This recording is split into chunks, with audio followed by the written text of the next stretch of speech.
चलिए, कौन से श्लोक से चल रहे हैं? वो फिर भाजी बताएंगे। 16वां है ना, 15 तक आपने लास्ट टाइम किया था। 16वें से शुरू करना है, 15वें को पढ़ते हुए 16वें पे बता ठीक है। वो। 13 चैप्टर के ना। हाँ, अभी 13 ही चल रहा है भैया। अच्छा अच्छा, किसको पढ़ना है? मुझे पढ़ना है। आप ही को पढ़ना है, मकरंद के बाद आप ही के नंबर। ओके। उत्पत्ति, पालन और संहार करने वाले परमात्मा के सर्वव्यापी स्वरूप का कथन है यहाँ से। अभी भक्तम आप 12वें पे हो कि 13वें पे हो? और 16वां का है ना उधर? नहीं, चैप्टर 13वें पे 16वां वर्ष, चैप्टर चैप्टर 13 16वां वर्ष, का। चैप्टर 13 वर्ष 16। या तो तुम्हारे में शायद 17 होगा हर्ष। हाँ, कोई बात नहीं, अच्छा। अभी विक्तम भूतेषु वाला है। हाँ, या ठीक ठीक है, ठीक है।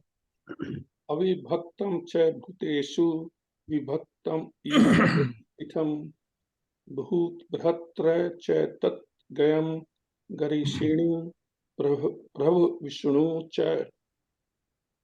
तथा वह परमात्मा विभाग रहित एक रूप से आकाश के सदृश परिपूर्ण होने पर भी चराचर संपूर्ण भूतों में विभक्तता सा स्थित प्रतीत होता है, तथा वह जानने योग परमात्मा विष्णु रूप से भूतों को धारण पोषण करने वाला और रुद्र रूप से संहार करने वाला तथा ब्रह्मा रूप से सबको उत्पन्न करने वाला है।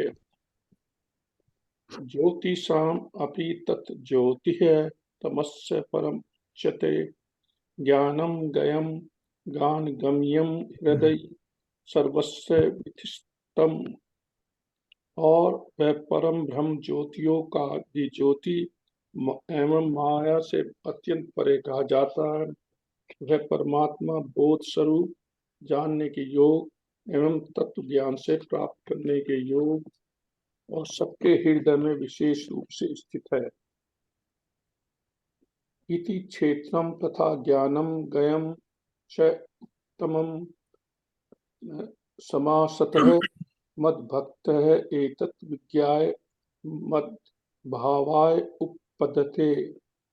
और हे अर्जुन, इस प्रकार क्षेत्र तथा ज्ञान और जानने योग परमात्मा का स्वरूप संक्षेप से कहा गया है। मेरा भक्त इसको तत्व से जानकर मेरे स्वरूप को प्राप्त होता है। यहाँ रुको या बड़ू सा रुक जाओ। फिर दूसरा और बोलो, शुरू हो जाएगा उसमें। तो 3 ही हुए ये कुछ। हाँ, 3 ही है, कोई बात नहीं, 3 करके उसके मैं बाद आई आगे थिंक बढ़े। टॉपिक 3 तक था वो, फिर आगे दूसरा टॉपिक से शुरू हो गया। हाँ, ठीक है, कोई बात। अविभक्तम च भूतेषु विभक्तमेव च स्थितम्। चलिए चर्चा करें।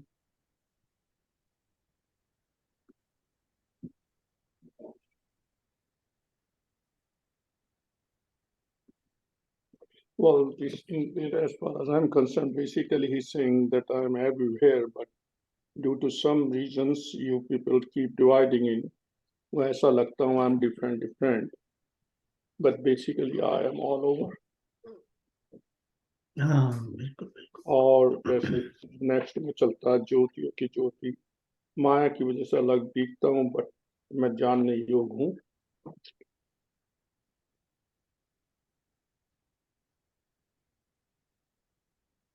क्यों रामिनो जी? या मैं समझने की कोशिश कर रहा हूँ बहुत शब्दार्थ के बेसिस पर।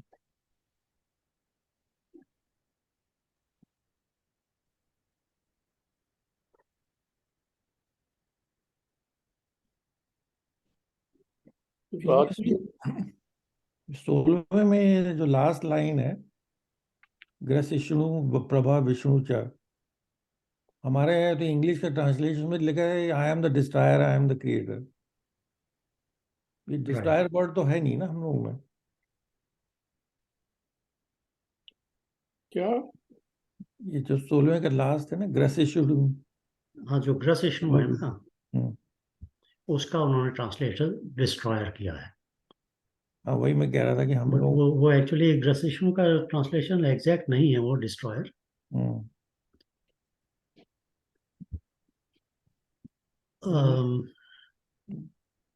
इंग्लिश में उसके लिए क्या शब्द करना चाहिए?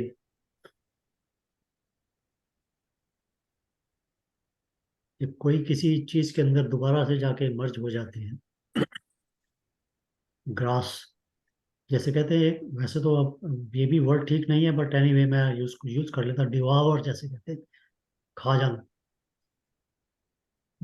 सो इससे बेसिकली इंग्लिश के अंदर वो वर्ड आता नहीं है, बट संस्कृत का जो वर्ड है ना, ग्रसिष्णु, ग्रास। आप लोग खाना खाते हैं तो उसमें भी आप ग्रास वर्ड को यूज करते हैं। तो इट इज लाइक समथिंग जो उससे मैनिफेस्ट होती है और वापस उसके अंदर जब मर्ज हो जाती है। It returns back to the same. हाँ, तो उस सेंस में इसको लेना चाहिए।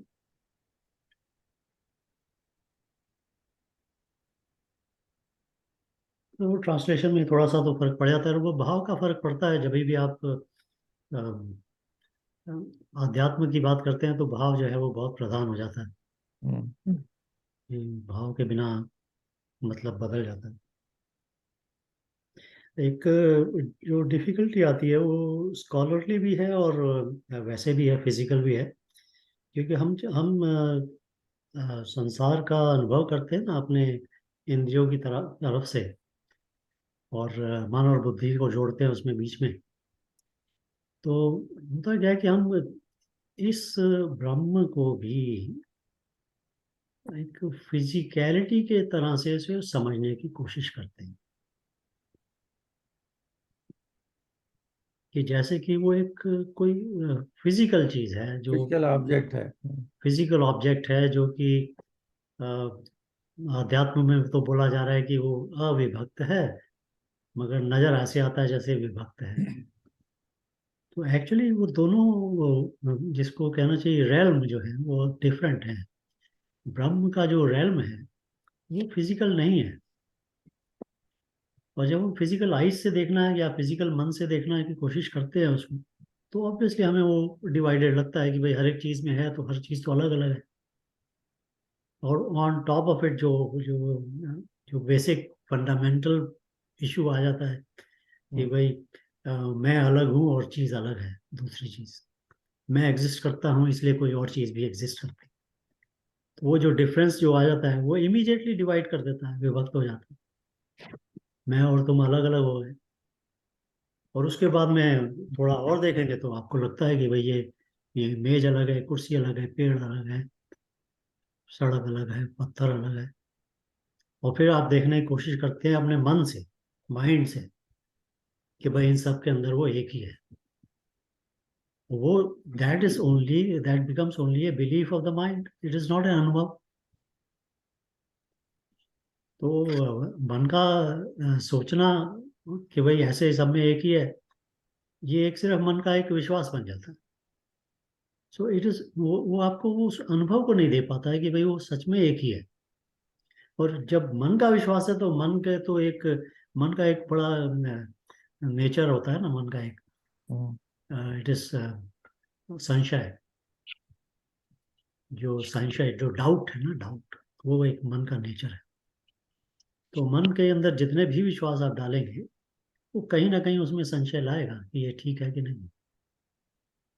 तो इसलिए ये आवश्यक हो जाता है कि आपको जो दूसरी और तीसरी स्टेज जो हम लोग बोलते हैं ना, कि पहली स्टेज अंडरस्टैंडिंग की है, दूसरी स्टेज अनुभव की है, तीसरी स्टेज बीइंग की है, बन जाना की। तो जो तीसरी स्टेज है वहां पर आपको उसका रियल अनुभव होता है, जो इसमें संशय खत्म हो जाता है कि वो एक ही है, वो विभक्त नहीं है। हर्ष। हर्ष, हाँ जी। Go ahead. हाँ हाँ, नहीं बोलूं मैं? हाँ जी, हाँ जी। हाँ बोलो हाँ रामनी। हाँ। आ, यहाँ पर आ, ये जितने भी भूतों में, मतलब संपूर्ण भूतों में, सभी लिविंग, बीइंग में हाँ, उन लिविंग बीइंग सब, उनमें भगवान भी जो है सब जगह है। और वो विभक्त सा लगता है, लेकिन वो सब एक ही है, सभी एक ही जगह है। तो ये मतलब इसके बारे में क्या सोच रहे हैं? आ, हर एक के अंदर आत्मा है, फिर परमात्मा भी वहां है। शायद हम ये कहना चाहते हैं कि परमात्मा सब कुछ जानता है, सब कुछ समझ सकता है, सब कुछ जो एक इंडिविजुअल अपने बारे में जानता है, परमात्मा उसके बारे में उतना जानता है। शायद यही कहना चाहते हैं। अदरवाइज परमात्मा को सब जगह होने का क्या मतलब है? हाँ, मैं उसी बात को रामानुज जी कहने की कोशिश कर रहा था कि जब हम उसको आत्मा के रूप में भी अलग, पहली चीज तो ये कि भूत का मतलब होता है जो एग्जिस्टेंस में हाँ, आ गया या एग्जिस्टिंग है। है, भवती। करेक्ट। तो जो जो एग्जिस्टेंस है मतलब सारी मैनिफेस्टेशन, इसका मतलब ये हो गया ना, सारी मैनिफेस्टेशन जितना भी संसार है आपका, वो सब भूत हो गया। अभी भूत के साथ में हम लोग जो समझते हैं कि भाई भूत के साथ में वो आ जाता है कि जिसमें आत्मा है वो हो गया। तो हम इसीलिए देखते हैं कि भाई हर एक आदमी में आत्मा है। बट वही मैं आपको बताने की कोशिश कर रहा था कि ये जो डिफरेंस है ये आप माइंड से समझ नहीं सकते, इसमें अंडरस्टैंडिंग के अंदर भी प्रॉब्लम आ जाती है। आपकी जो माइंड की जो समझ है हमारी, वो लिमिटेड है मैनिफेस्टेशन या मैनिफेस्टेड वर्ल्ड के साथ में।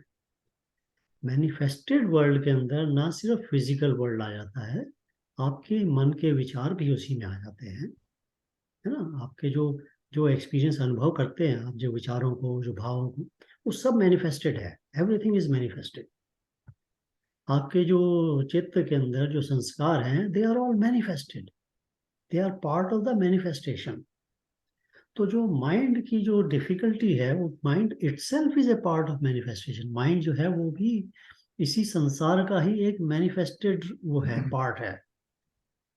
तो जो वो मैनिफेस्टेशन का पार्ट है, वो मैनिफेस्टेशन के अंदर ही घूमता रहता है। उसका फील्ड ऑफ जो एक्टिविटी है वो मैनिफेस्टेशन है।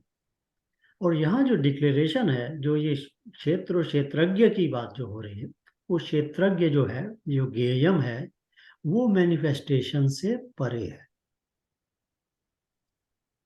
अब मगर समझाया तो मन को जा रहा है, माइंड को जा रहा है, समझाया जा रहा है, माइंड समझने की कोशिश कर रहा है। तो माइंड उसको उसी तरह से समझने की कोशिश कर रहा है जिस फील्ड के अंदर वो एक्ट कर सकता है। तो मैनिफेस्टेशन में ही एक्ट कर सकता है। तो इसके लिए एग्जाम्पल देने पड़ जाते हैं कई बार। जैसे हम कहते हैं कि भाई स्पेस जो है वो हर जगह है। अगर आपने चार दीवारें बना दी और एक कमरा बना दिया, तो इसका मतलब ये नहीं कि अंदर वाली स्पेस और बाहर वाली स्पेस अलग हो गई। मगर ये अपीयर जरूर होता है कि भाई ये तो कमरे की स्पेस है और ये बाहर की स्पेस है। तो ये जो विभक्त है, वो विभक्त इसी वजह से नजर आता है मैनिफेस्टेशन के अंदर कि भाई एक व्यक्ति चल रहा है, दूसरा व्यक्ति चल रहा है, तो दोनों अलग अलग हो गए, क्योंकि दोनों की सीमाएं हैं। फिजिकल भी है, मन की भी है, उनके चित्त की भी है, हर एक की सीमा है। तो आपको लगता है कि भाई ये तो जो मैनिफेस्टेशन है इसमें अलग अलग हो गया, तो इसलिए वो बोलते हैं कि आपको अपीयर होता है कि विभक्त है।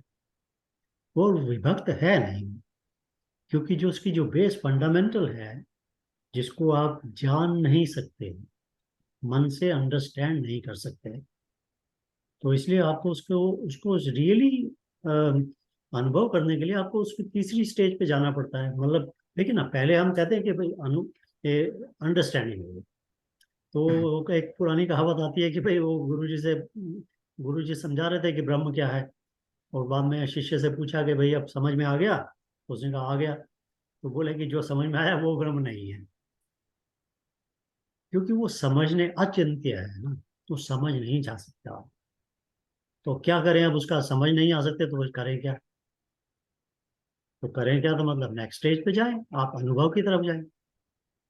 अनुभव के अंदर कुछ ना कुछ तो मिलेगा। बट अनुभव से भी, क्योंकि क्या क्या अनुभव क्षणिक होता है। अनुभव जो होता है ना, उसको उसका मोमेंटरी होता है, क्षणिक होता है। उसके बाद में आप वापस आ जाते हैं उस अनुभव में से। तो जैसे ही वापस आते हैं तो मन में फिर से संशय पैदा करता है कि ये अनुभव था कि नहीं था, ये मेरे मन का भ्रम तो नहीं था, ये कोई ऐसी इल्यूजन तो नहीं थी।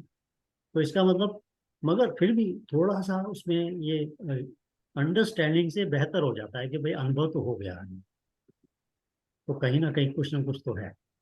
तो फिर तीसरी स्टेज पे जाना पड़ता है जिसमें आप कहते हैं बीइंग। तब हम उसको बोलते हैं भक्त। भक्त मतलब जो विभक्त नहीं है। जब वो उस स्टेज पर जाता है उसके बाद में संशय खत्म हो जाता है, उसके बाद में संशय रह नहीं। सो जो क्षेत्रज्ञ का जो ये चर्चा है, इसके अंदर जो ये ज्ञेय की जो बात हो रही है, उस ज्ञेय की बात हो रही है जो मन से जाना नहीं जा सकता।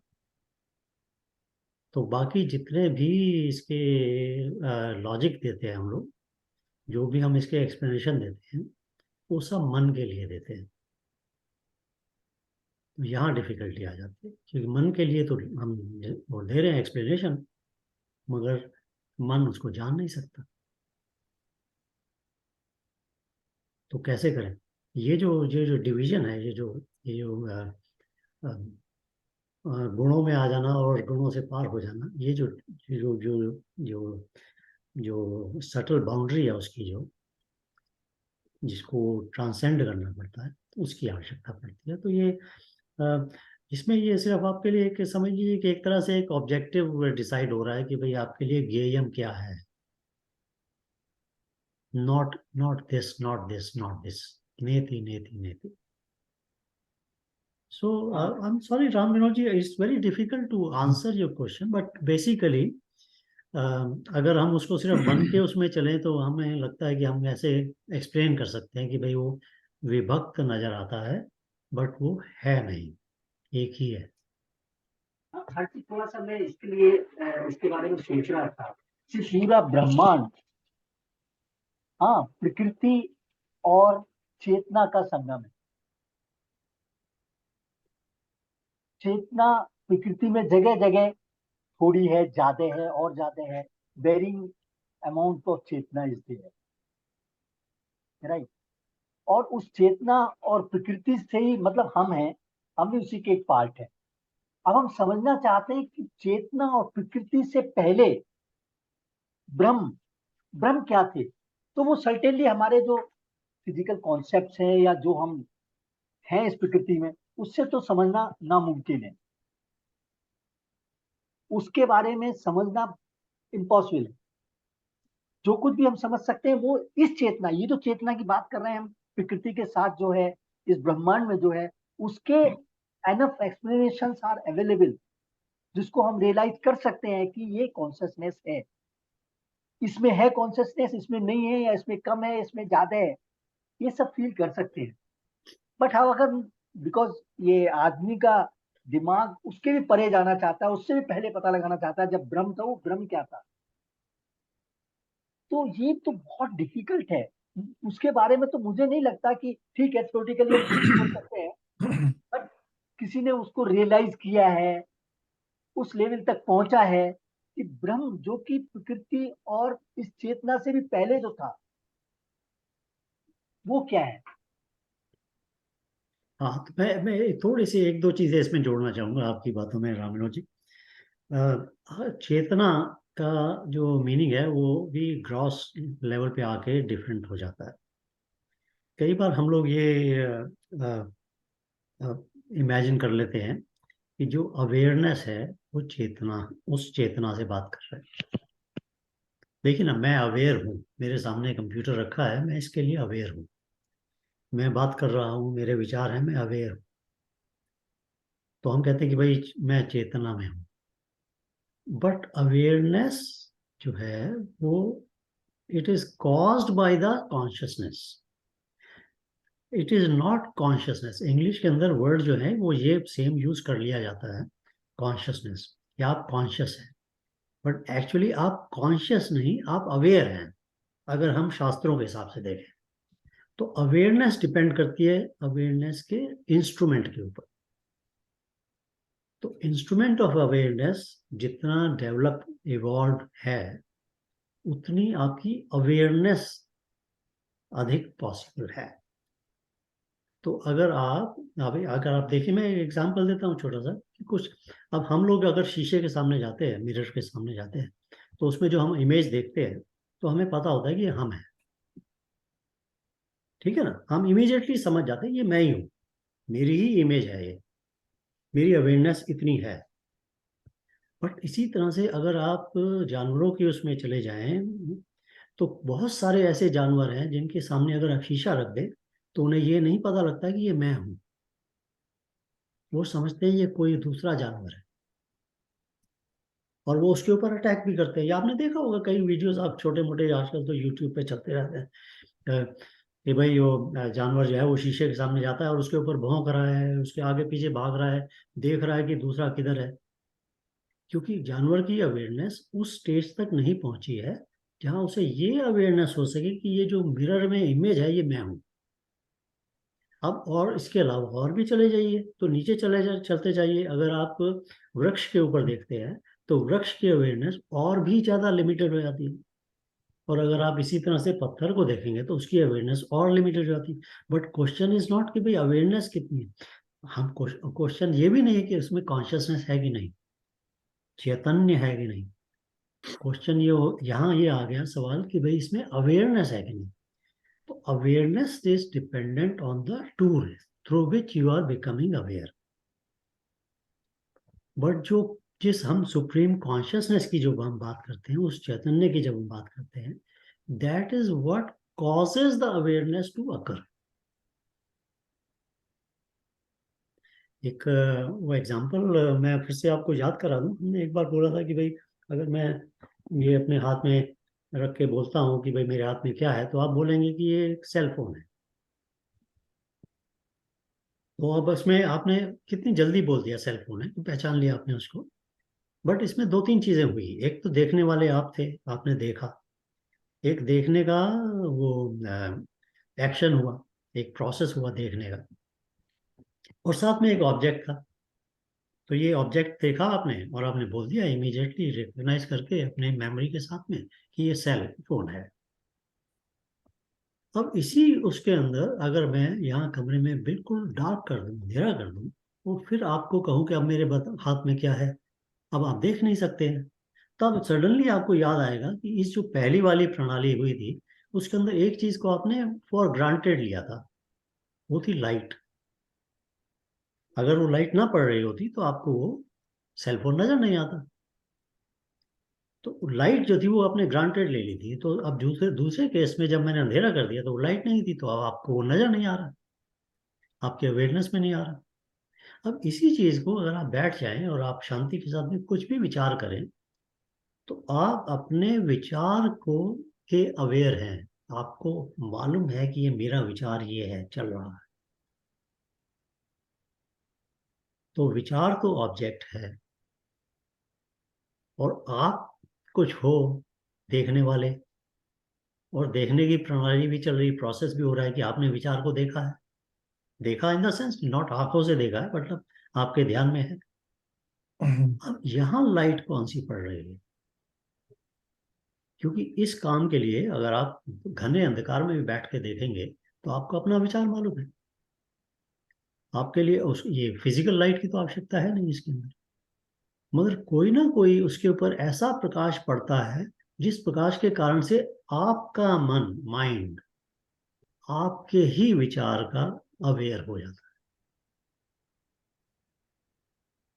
उस लाइट को, उस प्रकाश को हम चैतन्य बोलते हैं। तो तो क्या हुआ कि जब आप देख रहे हैं कि भाई अवेयरनेस तो सब में है बट अवेयरनेस डिफरेंट है, तो हम अवेयरनेस के ऊपर जब बात करते हैं तो हम चैतन्य की बात नहीं कर पा रहे हैं। हम बात कर रहे हैं उस टूल से, उस इंस्ट्रूमेंट के थ्रू जो अवेयरनेस हो रही है, उसकी क्वांटिटी, उसकी डिग्री डिफरेंट है। तो awareness is caused by, is dependent on That the light. Instrument of awareness. But चैतन्य इज नॉट डिपेंड, चैतन्य की क्वांटिटी कम या ज्यादा नहीं होती और चैतन्य की डिग्री कम या ज्यादा नहीं होती, क्योंकि चैतन्य वो लाइट है जिसके कारण से ये अवेयरनेस हमको हो रही है।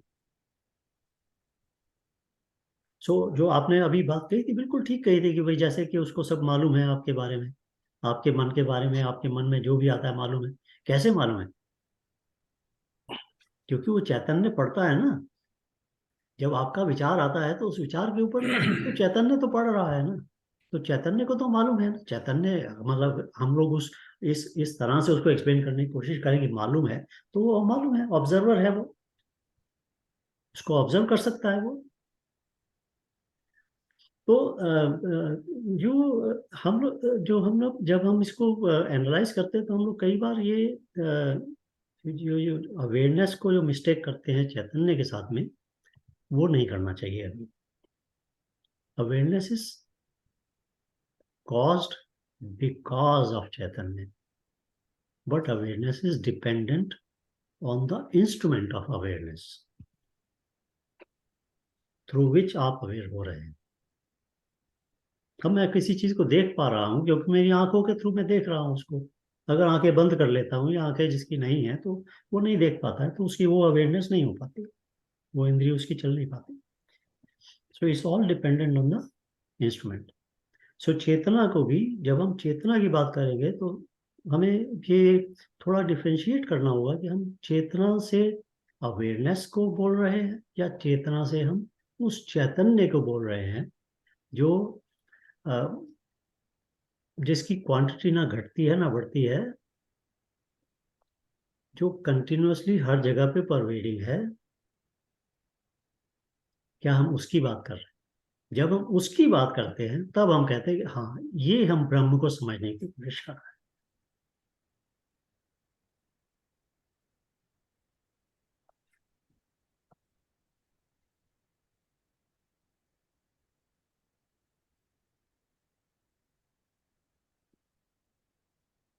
And also it is totally unaffected by any object. It is undoubtedly, मतलब ऐसी दिस इज, अगर आप इसी एक्सप्लेनेशन को थोड़ा सा आगे सोचेंगे तो automatically it will be unaffected. लेकिन ये हर्ष, वो मेरा ये कहना है यहाँ से कि as long as we stay in द्वैत, so we will continue to differentiate between us and Brahman. Right. Like I say, as long as I say that I exist, Yeah. there is other than me that also exists. Yeah. As long as I say कि भाई मैं हूं और भगवान है, मैं द्वैत में आ गया। तो एंड हम लोग तो ये बात तो कई बार डिस्कस किया हमने कि भाई हम लोग ये जब गिनती करते हैं तो हम अपने को नहीं गिनते हैं, अपने को नहीं सारा गिनते। संसार एक है मगर मैं अलग हूँ। तो ये द्वैत की निशानी है ये। जिस वक्त मैं खुद को उसी में गिन लेता हूँ तब मैं अद्वैत की तरफ बढ़ना शुरू होता हूँ। तो इसका इसीलिए वो स्वयं मैं जो है उसका आत्म का जो दर्शन है वो करना आवश्यक हो जाता है। वो है ना, वो पहले भी बोला बोला था मैंने, मैं हूं तो हरि नहीं, हरि है तो मैं नहीं। हाँ, तो वो मैं तो अहंकार है ना, वही जैसे हम बोल रहे थे कि भाई आत्म का डिफरेंट वो डिफरेंट रूप धारण करता है वो आत्म, वही आत्म अहंकार बन जाता है, वही आत्म आत्मा बन जाता है जिसे जीवात्मा बोलते हैं, और वही आत्म जो है वो परमात्मा बन जाता है। बट वो डिफरेंट लेवल के ऊपर, डिफरेंट जगह के ऊपर अपना रूप डिफरेंट रूप से लेके आ जाता है।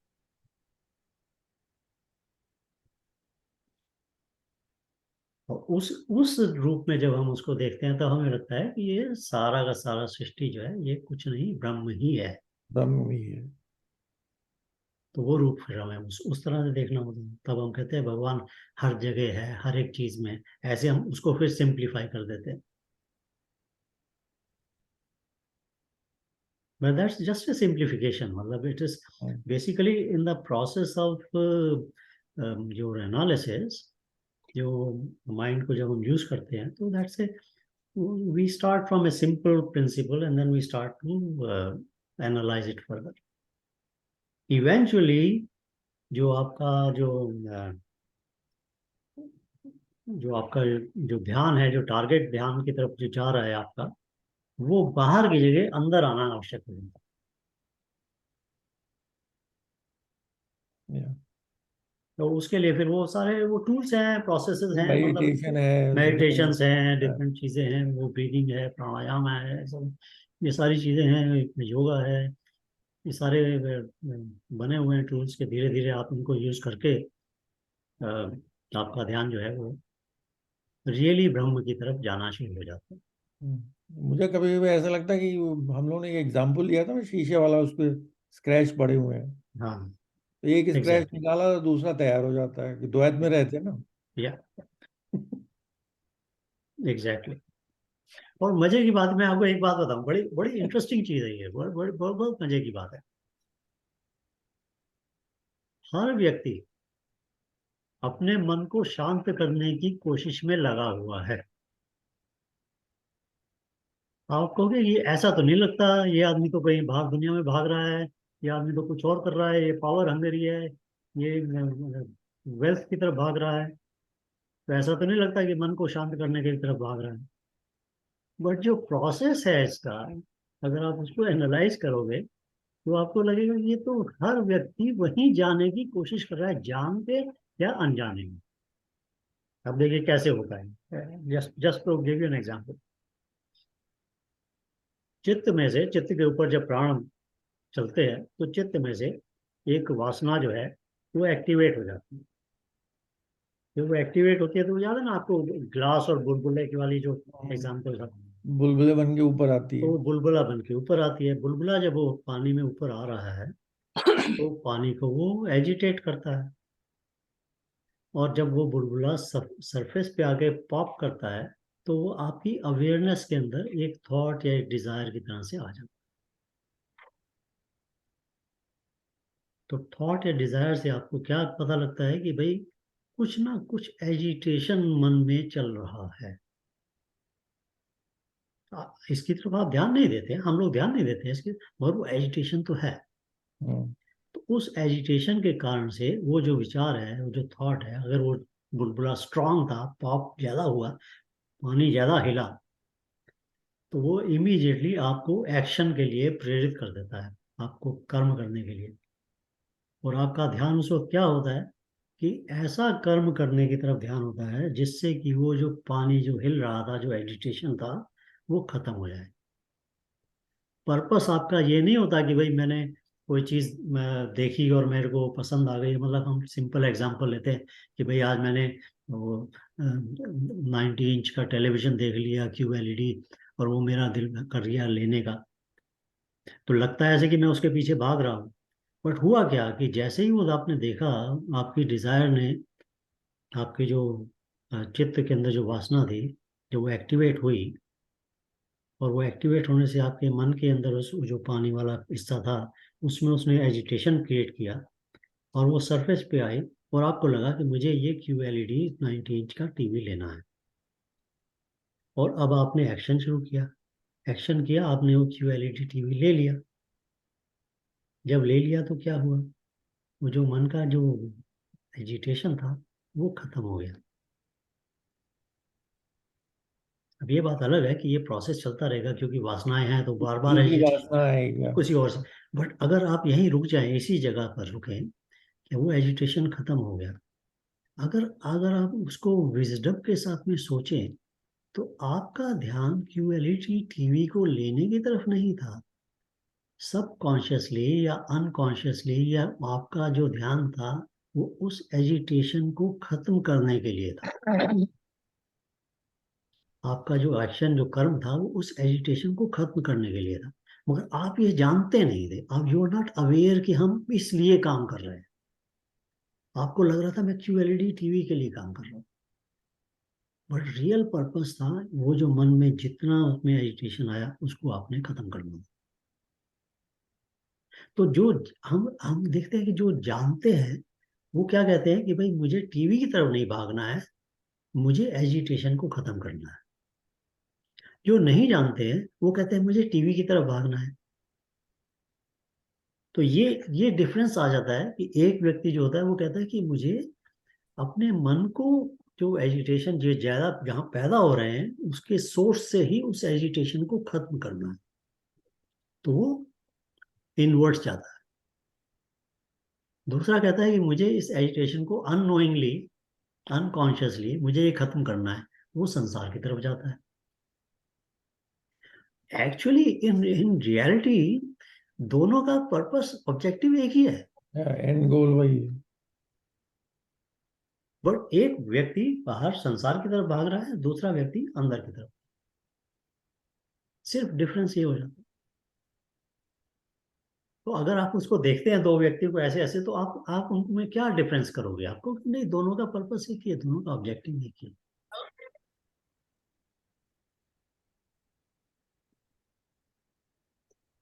एनीवे, मैं बहुत ज्यादा वक्त ले लिया आज मैंने।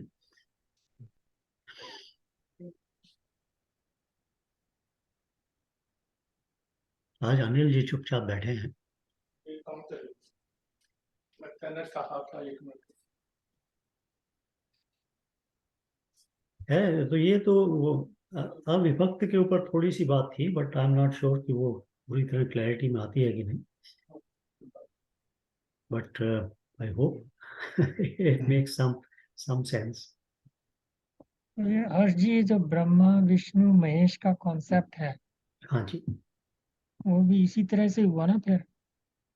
हाँ, क्योंकि देखिए ना, जो जब भी क्रिएशन, कुछ भी चीज की जो क्रिएशन होती है, जब जब भी जो जैसे निर्गुण ब्रह्म जैसे को हम बोल देते हैं कि भाई जो गुणों से परे है, और उससे जो वो सगुण ब्रह्म की तरफ जाता है, तो जब सगुण आता है तो क्रिएशन शुरू हो जाती है। तो जो क्रिएशन, कोई भी चीज जब क्रिएट होती है तो उसके तीन तीन आवश्यक स्टेट्स हैं उसके। एक तो उसकी क्रिएट होने की स्टेट है, दूसरी उसकी सस्टेन होने की स्टेट है, और तीसरी उसकी डिसॉल्व होने की स्टेट है। सस्टेन होने की स्टेट आवश्यक है, उसके बिना क्रिएशन है नहीं, चाहे वो सस्टेन होने की स्टेट एक माइक्रो सेकंड के लिए क्यों ना हो। बट वो माइक्रो सेकंड, क्योंकि समय के, काल के उसमें प्रभाव में आता है, वो काल के प्रभाव में आने का मतलब ही है कि सस्टेन होना है। काल काल का पर्पस आपको सस्टेन करने का है, सिर्फ और कुछ नहीं। तो काल के प्रभाव में आने पे सस्टेन होना है। सस्टेन होने मतलब माइक्रो सेकंड के लिए भी होना है, तब भी होना है। तो सस्टेनेंस के लिए जो संसार में, जो सृष्टि के अंदर जो भी उसकी आवश्यकता है, वो फिर उसके लिए हम विष्णु, वो एनर्जी जो है वो उसको हम विष्णु बोलते हैं, तो उसका पर्पस हम विष्णु बोलते हैं। और उसी तरह जो वो डिजॉल्व हो जाता है, तो डिजॉल्व के लिए हम उसको शिव बोलते हैं, और क्रिएशन के लिए ब्रह्मा। तो इसीलिए उनके साथ में जो हमने जो एनर्जी, जो उनकी शक्तियां उनके साथ में लगाई हैं, अगर आप उनका नाम देखें, बाकी सब है एक ही चीज। हाँ, और जो अगर जो भी है उसको मतलब, आप मर्ज करेंगे, तो जो तीनों चीजें जो हैं वो वापस जाके एक ही जगह पे जाके मर्ज हो जाती है। तो that is the first sign कि वो जो एक्सपेंशन शुरू हुआ है, वो एक्सपेंशन कैसे शुरू होता है।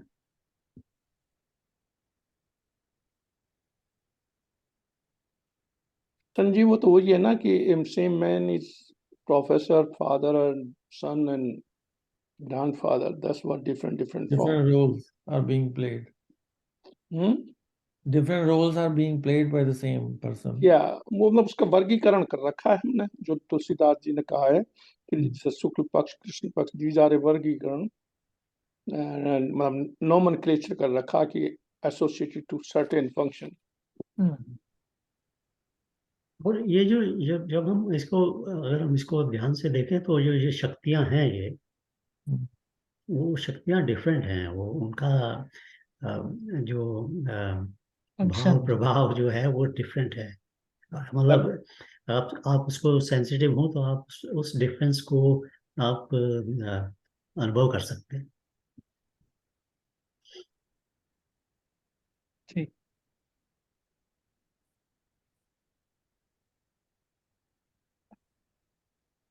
Let's move on first, I suppose. हाँ जी। हर चीज तो 18th स्टेंजा है ना, 18वां, उसमें इति क्षेत्रम तथा ज्ञातम है, कि 19वां होगा वो, या 19वां होगा, हाँ। अलग हो सकता। इसमें जो लास्ट में कुछ उसका मतलब है, मेरा भक्त इस तत्व से जानकर मेरे स्वरूप को प्राप्त होता है। हाँ, तो वो जो भक्ति योग में है, वो उसको भक्त का मतलब डिफरेंट समझते हैं। जो कर्म योग में है वो उस भक्त का मतलब डिफरेंट समझते हैं, और जो ज्ञान योग में है वो उसका डिफरेंट समझते हैं। तो हम लोग जो जो जब डिस्कशन करते हैं तो हम उसको ज्ञान योग के भक्त से करते हैं जनरली। तो ज्ञान योग के भक्त का मतलब होता है जो भी भक्त नहीं है, जो one who is one with the totality. तो ज्ञान योग का भक्त जो है वो मेडिटेटिव होता है, वो मेडिटेशन के थ्रू वहां पहुंचता है। कर्मयोग का भक्त जो है वो कर्मयोग करके वहां पहुंचता है। वो उसके लिए क्या होता है कि सब कर्मों के अंदर उसे भगवान को अर्पण करना है और सब चीजों में भगवान को देखना है। और भक्ति योग का जो है वो भाव के थ्रू हो जाता है, भक्ति का भाव जो होता है उसका, उस भाव के थ्रू हो जाता है। तो थोड़ा थोड़ा डिफरेंस हो जाता है किस तरह से वो वहां पहुंचते हैं, और उसी उसी डिफरेंस के हिसाब से इनकी जो व्याख्या है वो डिफरेंट हो जाती है। अगर आप भक्ति के सत्संग में बैठे होंगे तो वो भक्त का मतलब डिफरेंट बोलेंगे, और कर्म के सत्संग में होंगे तो वो कर्म का भक्त का मतलब डिफरेंट बोलेंगे। इसी तरह से ज्ञानी जो है वो भक्त का डिफरेंस बोलता है। मेरे स्वरूप को प्राप्त होता है, क्या इसका मतलब वही मोक्ष है कि मोक्ष उसको मिल जाती है? What is this? मतलब जो इस तत्व को जानकर, इस फंडामेंटल नॉलेज को समझकर वो मेरे स्वरूप को प्राप्त होता है, दैट मीन्स मोक्ष को प्राप्त होता है, यही बोलना चाहते हैं? ये क्या है? देखिए, जो मेरे स्वरूप को प्राप्त होता है वो ज्ञान के हिसाब से अगर आप देखेंगे तो वो थर्ड स्टेज पे आ जाए, सेकंड सेकंड से थर्ड। हम लोग 3 स्टेजेस की बात करते हैं ना, अंडरस्टैंडिंग, एक्सपीरियंस एंड बीइंग। समझना, अनुभव करना और बन जाना। वो जो थर्ड स्टेज है ना, बीइंग की स्टेज, वो मेरे स्वरूप को पहुंच जाता है। मतलब ये बीइंग जो हो गया, वो जो पानी की जो बूंद थी वो सागर बन गई। ओके।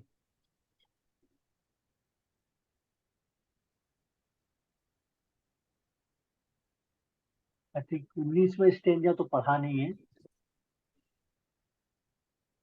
पढ़ूं से 19वें को? हाँ, 19, 20, 21। अनिल जी कुछ कहना चाहते थे मगर बोले नहीं अभी मैं तक। क्या बोलूं, समझ अच्छा लग रहा है, अच्छा लग रहा है।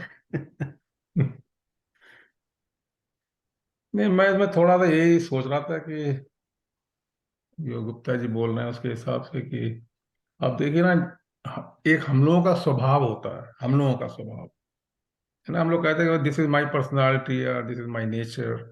तो क्या होता है कि हम लोग 5 ज्ञानेंद्रियों, 5 कर्मेंद्रियों से, विषयों से संयोग करके जो भी अंदर ले जाते हैं उसका ही मेरा स्वभाव बनता है, राइट। तो क्या होता है कि जो मेरा स्वभाव है as a individual, Gupta ji या अनिल जी, उसमें 5 इंद्रियों का बहुत बड़ा महत्व है, इन इंस्ट्रूमेंट्स का। और इसके द्वारा क्या होता है कि मैं अपने सेल्फ को जो है, स्व को अपने इमोशन से, अपने भावों से युक्त कर लेता हूँ।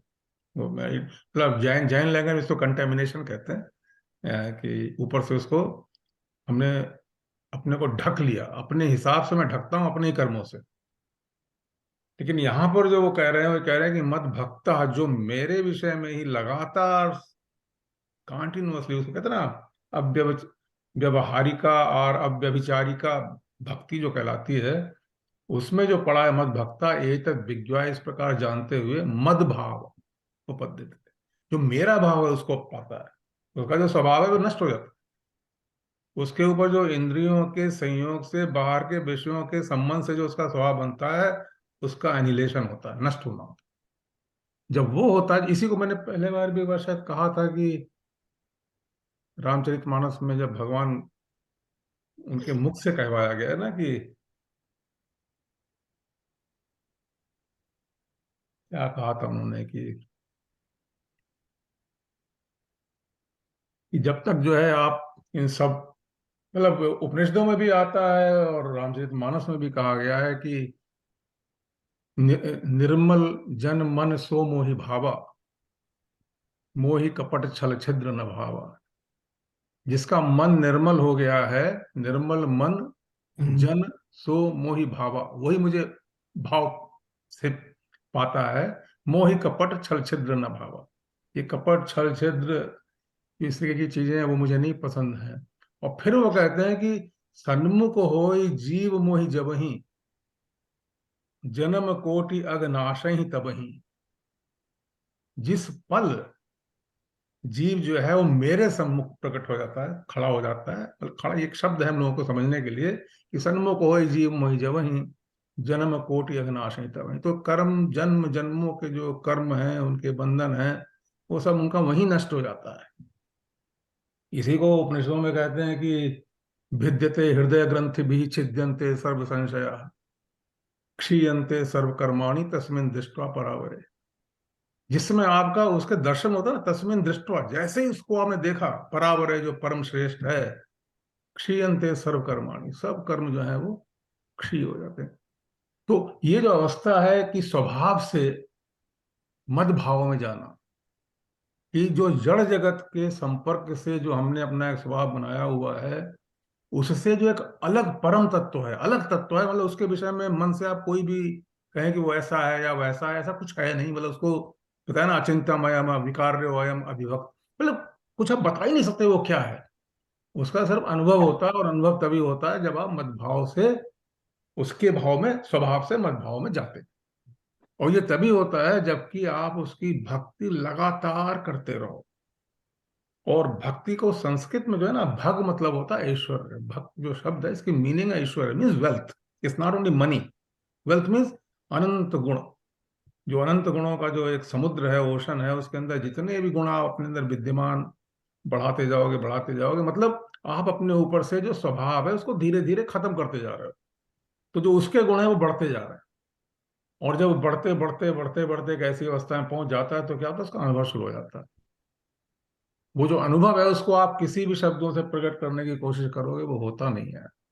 आप कुछ भी कहोगे तो वो जो आपने बताया ना, नेति नेति, आप कुछ भी बता दो फिर कुछ रह जाता है उसके बाद भी। तो उसमें अपने अनुभवों को जब ऋषियों ने बताया तो वो ज्यादा सत्य और रित हो जाते हैं। जो आम आदमी बताने की कोशिश करता है वो उस अवस्था में नहीं होते। लेकिन जो उसका अनुभव है, उसका अनुभव तो बस आनंद के सिवा और कुछ नहीं है। ये वो आनंद अलग ही है, मतलब उसको शब्दों में नहीं प्रकट कर सकते। बहुत सीधी सी बात है। जितना भी हम प्रकट करने की कोशिश कर रहे हैं, चाहे कितना भी मेरा शुद्ध मन से प्रकट कर रहे हैं, वो नहीं है। ज्यादा शुद्ध मन होगा, निर्मल होगा, तो मैं जरूर उसके बहुत पास हो जाऊंगा, बहुत पास, हनुमान जी बन जाऊंगा। लेकिन मैं राम नहीं हो सकता। लेकिन यह है कि मैं उनके अंदर अपने को कॉन्टिन्यूअसली मर्ज कर सकता हूँ, ये मैं कर सकता हूँ। क्योंकि आप देखिए ना, हनुमान जैसा कोई भक्त हमारे यहाँ हुआ नहीं। हमारे जितना भी मैंने पढ़ा है कि जिन्हें संपूर्ण वेदों का ज्ञान, सारा दर्शन पता, और वहां पे जाके भगवान राम के सामने खड़े होकर उनकी परीक्षा ले रहे हैं ब्राह्मण बन के। लेकिन जब उनको ये अनुभूति हुई कि ये ज्ञान से काम चल नहीं रहा, ये तो वही है जिनके लिए मैंने सारा जीवन गुजार दिया और सामने खड़े हैं तो मैं पहचान नहीं रहा, तब उनको उनकी अनन्य महिमा का पता लगा और उनके चरणों में गिरे थे। और उसके बाद में वो राममय, संसार में जितने भी काम उन्होंने किए सिर्फ राम के लिए किए और कुछ नहीं किया। तो वो होता है मद भाव, कि अगर उनके शरीर को एक एक कण को भी आप ढूंढोगे तो उसमें राम ही दिखता है। ये इस तरीके की कथानक करके ये बताया जाता है कि बेसिकली मद भाव में स्थित हो जाना। तो उसमें क्या है कि जो योगी लोग होते हैं, उनके ऋषि, उनके शरीर रहते हैं जो तप पे होते हैं, जो बहुत पवित्र हो जाते हैं, उसके अंदर उनकी जो आत्मा है, जो कहते हैं आत्मरमण करते हैं, वो उसके अंदर ही जो है अपने उस आनंद को अनुभूत करते रहते हैं। वो आनंद जो है उसको फिर हम एक्सप्रेस नहीं कर सकते, वो आनंद क्या है, उसको अनुभव ही कर सकते हैं। तो वो जो अवस्था उन्होंने कहा कि क्षेत्रम, जो मेरा क्षेत्र है, मतलब जहां कर्म होते हैं जितने भी, कुरुक्षेत्र, एंड ज्ञानम। और ज्ञानम में भी मैं आपको चीज बताऊं, आपने पहले पढ़ा होगा इनमें किसी चैप्टर में कि एक जगह उन्होंने कहा है कि सर्वम कर्माखिलम ज्ञान कर्माखिलम, सर्वम कर्माखिलम ज्ञाने परिसमाप्यते, सर्वम कर्माखिलम पार्थ ज्ञाने परिसमाप्यते, एक जगह आता है इसमें। इसके मतलब क्या है कि आप जितने भी कर्म करते हो, वो उसकी चरम सीमा जो है वो ज्ञानम है।